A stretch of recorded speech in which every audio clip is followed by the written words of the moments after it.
Hello, this is Dr. Chelle, Dr. Michelle Ehrig, and in this video I'm going to show you how to set up your first grid. Now, something wonderful and delightful happened in the summer of 2018.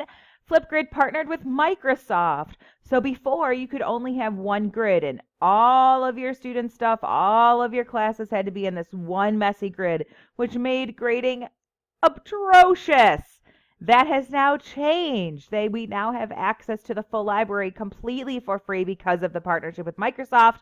So now we can create multiple grids.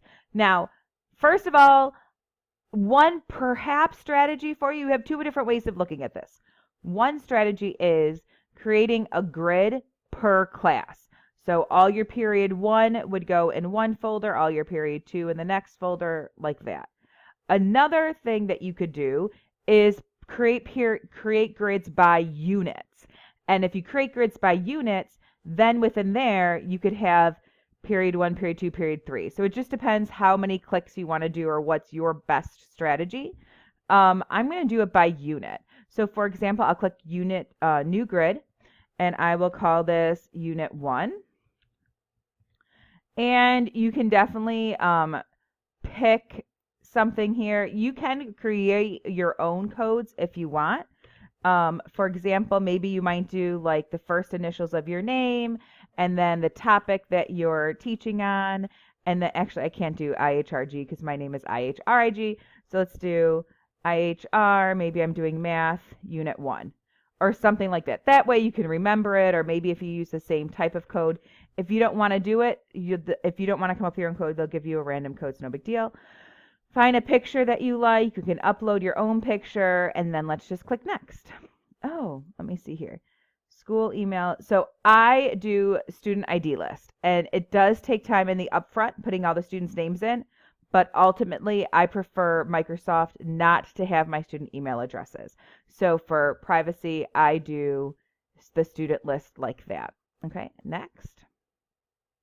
Now we have to create our student list. So for example, I'm just going to put some first initials, and then the identifier is the number that your students are going to need. And as I mentioned, I believe in a previous video, you should not use their entire name or their entire student ID number. So I'm going to put in, let's say, the last 5 digits of my student's number. Then I'm just making stuff up. Ooh, Damien. And then basically this number, after they're added, those students get added to your grid.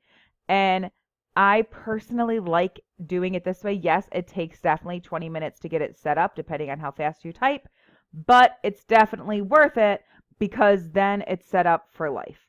And then I'm going to say all set.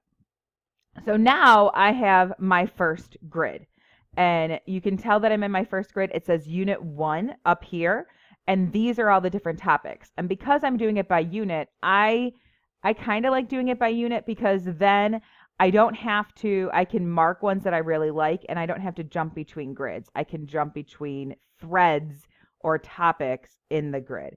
So I might have my new topic, and this new topic might be P1 for period 1, and I might type in circles and then go from there. But another video will show you how to do the topics. All right, this is Dr. Chelle. Thanks for watching.